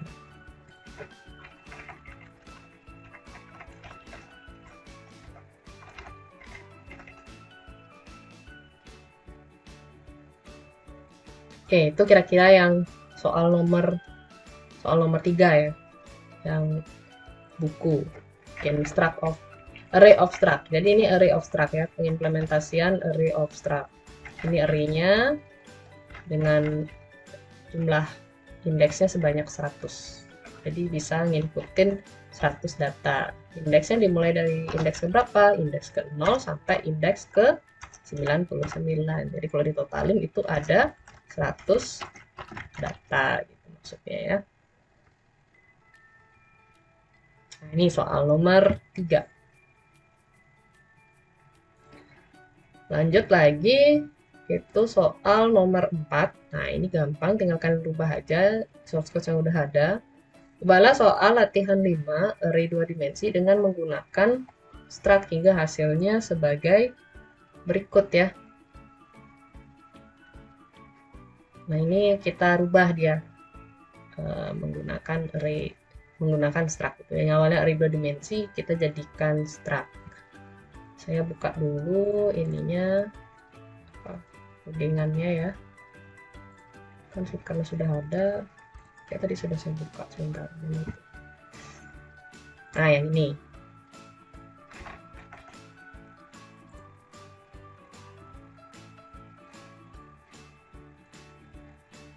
Ini dia ya. Ini dia. Nah, yang ini ya. Ini jawaban soal nomor 5 kan? Sorry, bukan ini. Open, saya buka lagi. Minggu ketiga, nomor 5. Nah, yang ini. Nah, ini kan pakai ini dia. Pakai array. Ini kita copy aja. Kita copy aja biar nggak ketik ulang. Terus kita masuk ke yang tadi. Ini. Kita copy paste dia di sini ya. Kita copy paste di sini. Oke, sudah ya, tinggal ngerubah ini aja sekarang. Ini kan array. Kita rubah dia jadi structure. Gimana kalau dirubah jadi structure? Berarti kan ininya biarkan. Nih, kita tambahkan struct di sini. Struct. Dan di dalamnya ini ada char nama. Cukup char nama satu aja. Kita char nama begini, kemudian selanjutnya itu float nilai ya, float nilai, koma, kurung tutup, enter. Misalnya namanya DTMHS, data mahasiswa, itu dengan jumlah data 100. Jadi maksimal dia bisa nginputin sebanyak 100 data. Kita tinggal rubah di sini aja. Ini jadinya DTMHS titik nama gitu ya. DTMHSI titik nama. Ini juga sama. Yang ini DTMHSI titik nilai. Nah, ini dihilangkan karena bukan array 2 dimensi lagi. Nah, begitu pun juga di sini. Memanggil juga sama ya, tinggal tambahin ini, yang ini untuk menampilkan DTMHSI titik nama. Ini hilangin i yang di belakang namanya. Ini juga sama yang nilai ya, DTMHSI titik nilai. Kita hilangkan yang di nilainya. Nah, ini biarkan lulus tidak. Nah, sudah ya.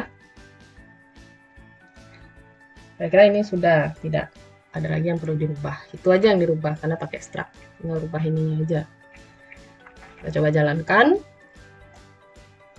Oke, ada error. Mana ini error? Oh, sorry, ini belum saya rubah ya. DTMHS I titik. Nah, ini nilai. Ini dia. Oke, kita coba dulu.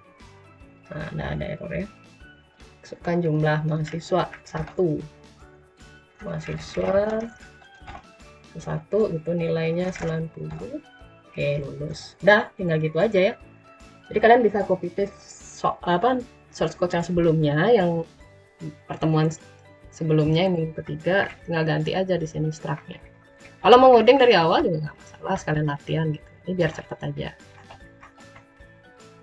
Oke, karena kan sama aja codingannya sama sebelumnya. Nah, ini untuk yang nomor 4 ya. Selanjutnya yang terakhir itu soal nomor 5. Buatlah program untuk menghitung nilai hasil dari nilai UTS, UAS, dan menampilkan nilai huruf yang didapat. Jadi komponen nilainya cuma ada 2 yang dihitung, nilai UAS sama nilai UTS. Nah, UAS-nya dikali 40%, UTS-nya dikali 60%. Sehingga nanti tampilannya akan seperti ini. Tadi sebelumnya sudah dapat dijawab tadi sama temennya, hanya saja tampilannya belum berupa tabel seperti ini ya. Nah, itu gimana caranya? Nah, ini kita tinggal edit aja yang di sini. Masukkan jumlah mahasiswa, biarkan aja ini ya. Selanjutnya struct ya. Struct-nya di sini kalau kurang besar saya besarin dulu. Nah, float ya, float. Datanya float nilai akhir. Kemudian UAS, nilai UAS, setelah itu UTS. Kemudian char nama sama grade ya. Jadi nanti dia akan tampil grade itu apakah nilai A, B, C itu grade namanya. Kita mahasiswa 100. Nah, ini bisa kayak gini. Selanjutnya masuk mahasiswa ke 1, ini kita biarkan. Nama, selanjutnya ini ya. Tadi kan nilai, cuma nilai 1 aja. Ini tinggal ganti nilai UTS. Nilai UTS, ini kita ganti UTS. Kemudian ini juga sama, ini kita copy. Nilai UAS. Ini kita ganti pakai UAS. Oke. Nah, selanjutnya masukin apa? Rumus ya. Kita masukkan rumus. Rumus hitungannya tadi. Jadi untuk mendapatkan grade itu rumusnya adalah nih ya. UAS dikali 40%, UTS 60%. Jadi di sini komponen yang paling besar itu UTS. Dia menempati 60% dari keseluruhan ya. Kemudian sisanya 40%. Jadi UAS 40, UTS-nya 60. Nah, kita masuk ke sini lagi. Nah, ini kan sudah. Jadi dia nginputin UTS sama UAS. Selanjutnya kita hitung nilai akhirnya ya. Gimana cara ngitung nilai akhir? Kita panggil dulu DTMHS I, kemudian N akhir itu sama dengan, nah ini kita hitung dia, kita pakai kurung kurung begini,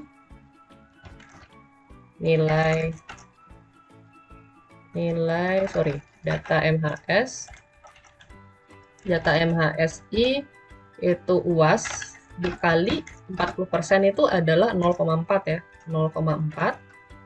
Kemudian ditambah selanjutnya data MHS, struktur data MHS indeks ke I gitu ya, indeks sekian dikali ini untuk kita panggil UTS-nya itu dikali 60%. 60% berarti 0,6.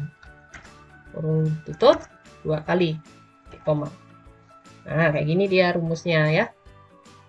Untuk menghitung atau mencari nilai akhir. Nanti dari nilai akhir inilah bisa tahu grade-nya berapa gitu. Selanjutnya sudah dapat nilai akhir. Ngapain selanjutnya? Masukin percabangan ya.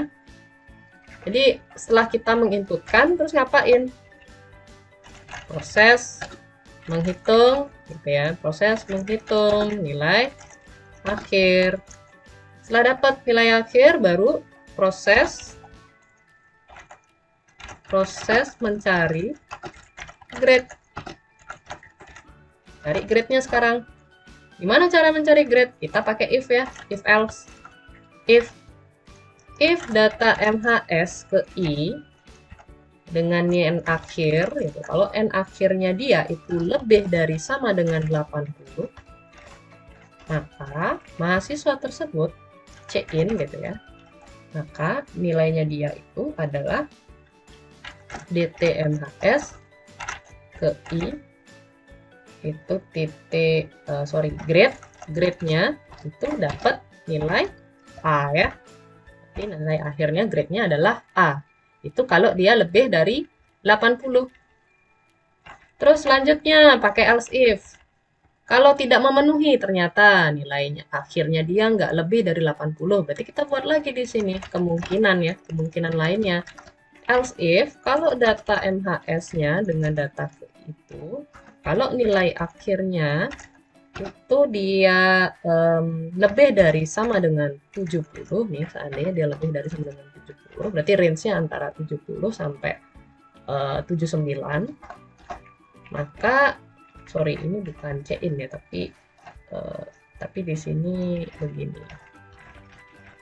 Nah, begini dia. Data MHS TI itu grade-nya sama dengan dapat B ya. Kalau dia tidak memenuhi yang ini. Dapat dari mana ini, Bu? Nah, tadi kan ada ketentuannya tuh di soalnya. Nah, dibaca lagi ya soalnya, tadi kan ada ketentuannya. Nih.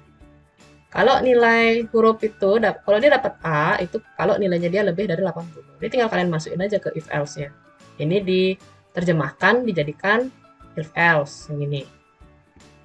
Kita masuk lagi ke sini. Berarti kemudian selanjutnya else if kalau tidak memenuhi yang di atasnya. Berarti kalau data MHS I itu n akhirnya itu lebih dari sama dengan 56 tadi ya, 56. Maka PT MHS ke I itu dapat grade C ya. Grade-nya adalah C. Itu kalau lebih dari sama dengan 56.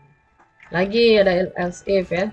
Else if kalau data MHS ke I-nya itu n akhirnya lebih dari sama dengan 47, maka mahasiswa tersebut akan dapat grade sama dengan D ya.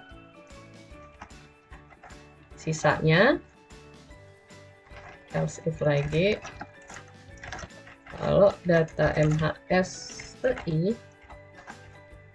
n akhirnya lebih kurang dari 47, berarti yang terjadi adalah data MHSI grade-nya bukan D ya, tapi yang paling jelek itu E.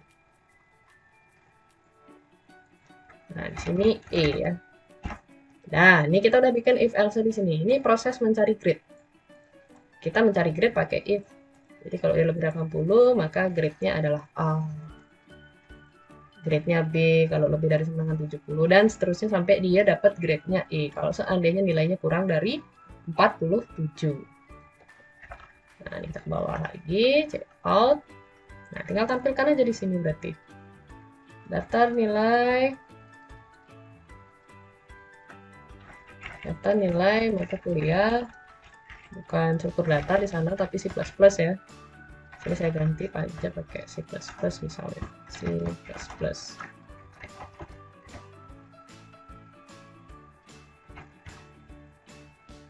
Kita coba dulu, kalau nggak rapi dirapiin aja. Nah, ini masuk ke sini, kita atur nilai UTS. Di sini nilainya nilai nilai UAS. Nilai UAS. Yang ini nilai akhir. Selanjutnya baru ada statusnya kita rubah jadi grade ya. Saya edit aja yang udah ada tadi. Nah, di sini tinggal kita sesuaikan. Di sini saya kasih 1. Di sini misalnya 1. Di sini cout setw 11. Ini dia nama. Saya copy aja. Nah, ini jeleknya dia ya. Dia nggak mau rata ke bawah. Nama, kemudian yang ini dia nilai UTS. UTS, selanjutnya yang ini UAS. UAS. Di bawahnya checkout N akhir ya. Kan itu ditampilkan nilai akhir juga. N akhir. N akhir. Baru terakhir itu grade. Yang ini grade ya. Yang ini dia grade. Oke. Kita kasih itu. Nah, di sini dihapus aja ini. Yang ini dihapus aja ya. Ini dihapus. Ini juga dihapus.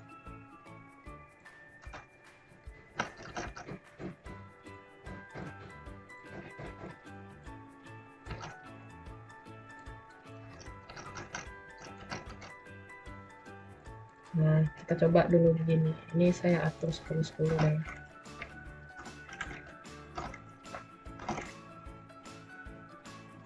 Coba dulu.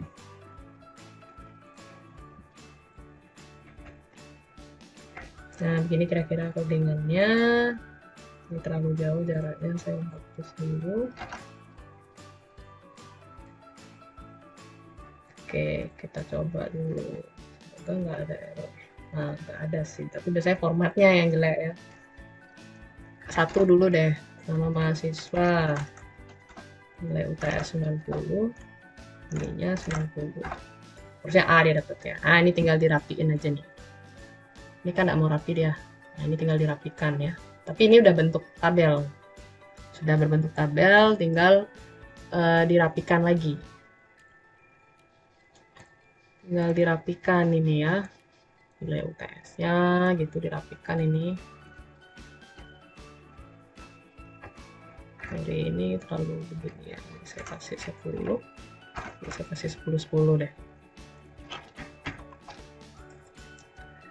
Nilai UTS plus akhir. Kok saya jalanin lagi.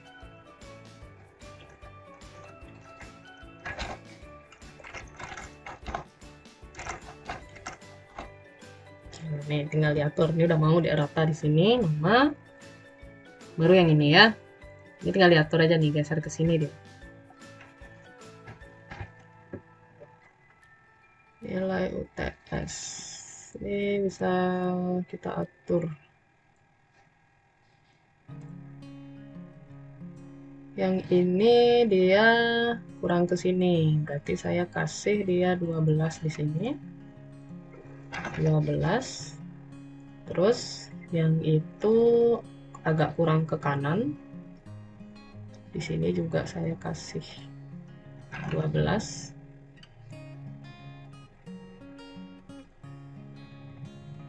12. Kita coba 12. Nah, memang sih ngatur ini emang agak ribet ya. Agak ribet ngaturnya.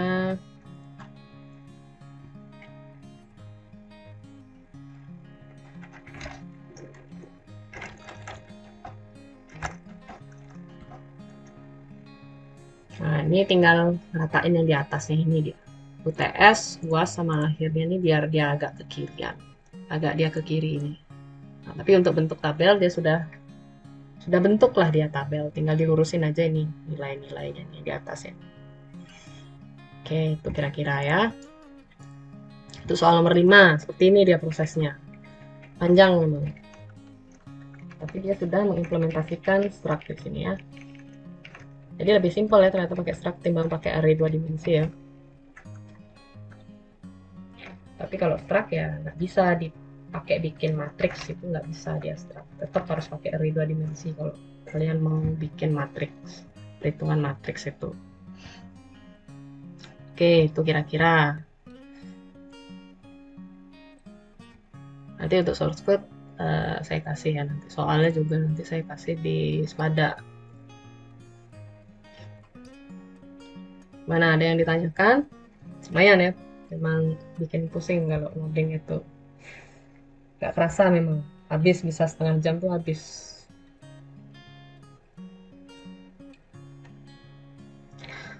Ada yang bertanya? Tidak ada.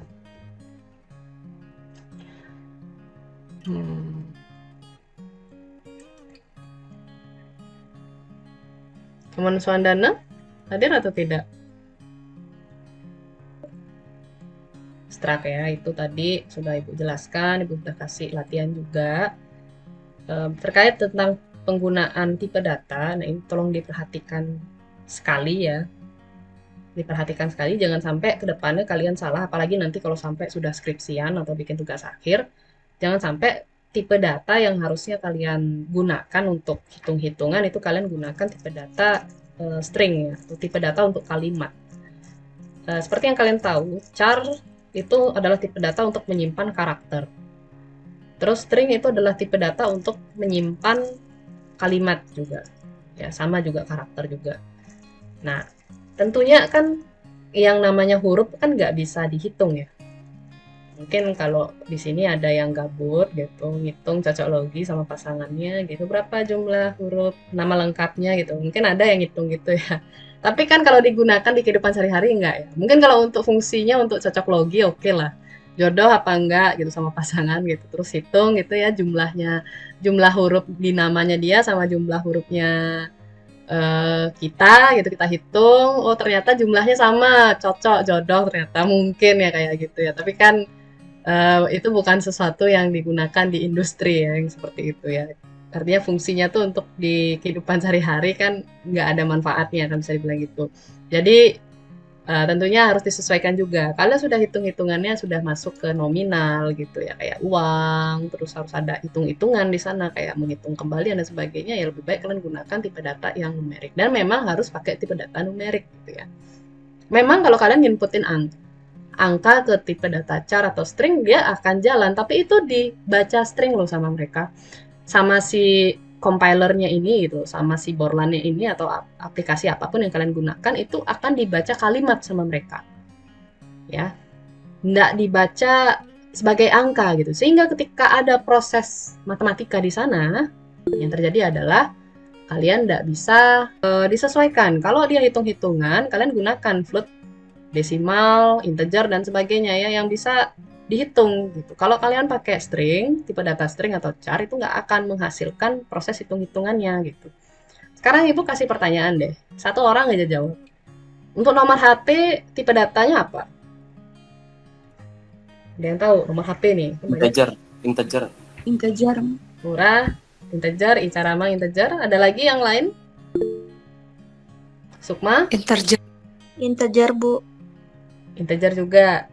Lagi, adalah yang lain mungkin selain integer? Nomor HP, integer berarti. Oke, mayoritas di sini jawab integer ya. Jawabannya adalah salah ya. Bukan integer. Jangan pakai nomor HP itu jangan disimpan dengan integer.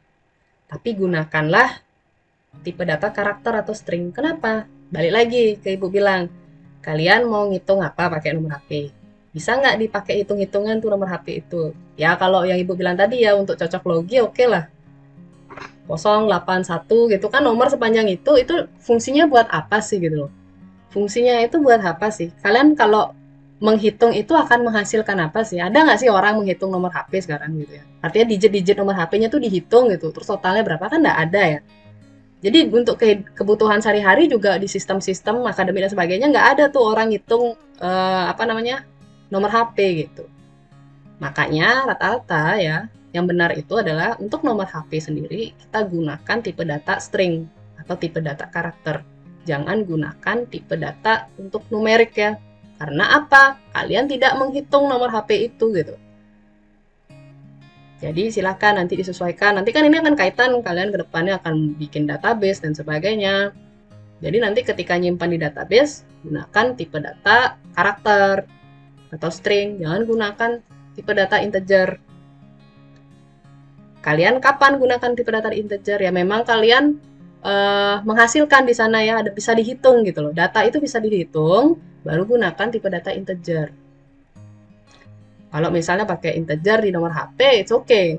Nggak error ya, aplikasinya tidak akan error gitu loh.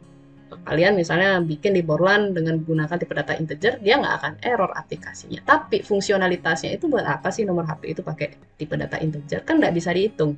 Sementara yang disimpan di tipe data integer itu adalah data-data yang memang bisa dihitung. Ada proses kalkulasi di sana gitu. Itu ya, jadi disesuaikan sesuai dengan kebutuhan. Nah, ini hanya meluruskan ya. Kadang banyak yang keliru. Saya pun dulu begitu. Waktu kuliah jawabnya integer. Gitu. Karena mikirnya kan angka ya gitu. Tapi ternyata tidak semua angka bisa dihitung ya. Sama kalau kalian bikin username kan contohnya. Username kan bisa kombinasi antara huruf sama angka. Ya. Atau ada orang yang bikin username-nya tuh angka semua gitu ada. Ya enggak. Tapi apakah itu disimpan dalam bentuk integer? Enggak ya. Karena username bukan untuk proses hitung-hitungan gitu loh. Beda kalau harga gitu ya memang harus pakai tipe data float atau integer gitu. Jadi disesuaikan sama kebutuhannya. Ya. Nah, itu tadi materi tentang struct. Struct itu adalah versi fleksibelnya dari array di mana array itu hanya bisa menampung data dengan tipe data yang sama sementara struct itu bisa nyampur. Kayak Ibu bilang tadi analoginya kayak sekolahan. Kalau array itu ibarat sekolah khusus cewek atau sekolah khusus cowok. Kalau struct itu kayak sekolah di sini ya, di Indonesia atau di Bali, nyampur dia cewek sama cowoknya.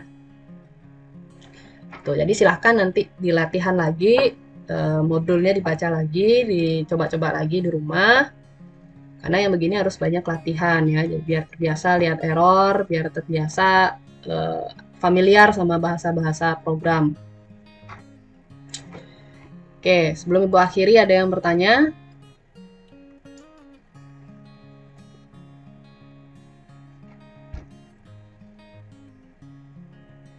Tidak, Bu.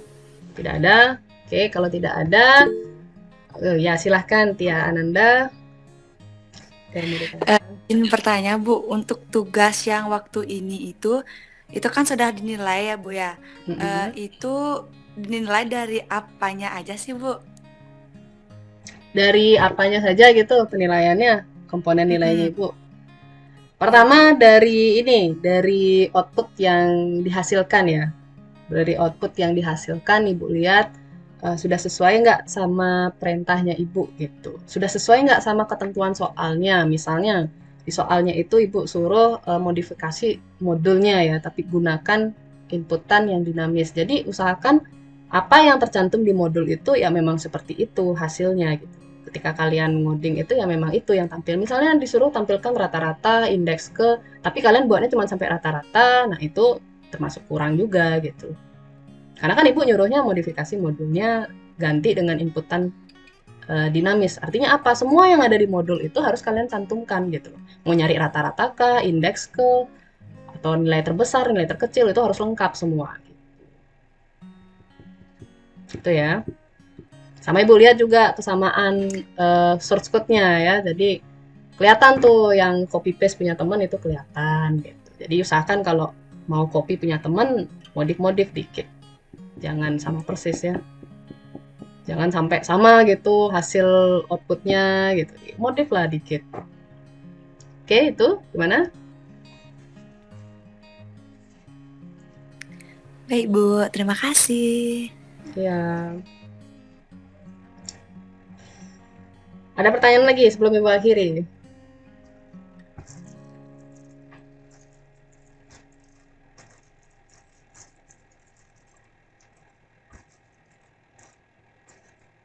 Tidak ada. Kalau tidak ada, berarti cukup ya pertemuan hari ini. Lumayan sih ini ya.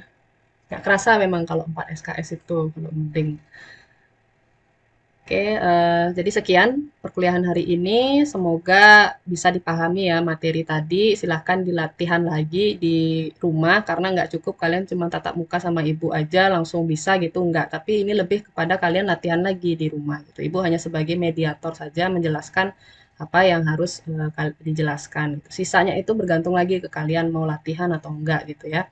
Sama kayak orang belajar naik motor kan nggak bisa 1 hari aja langsung bisa gitu. Tapi kan harus berkali-kali ya kalau mau bisa naik motor itu gitu. Sama juga seperti orang bikin program gitu atau ngoding gitu ya. Oke, terima kasih teman-teman. Selamat sore, bisa live meetingnya ya. Sore Bu. Terima kasih. Terima kasih Bu. Kamsahamnida. Ibu Mawung. Oke, sama.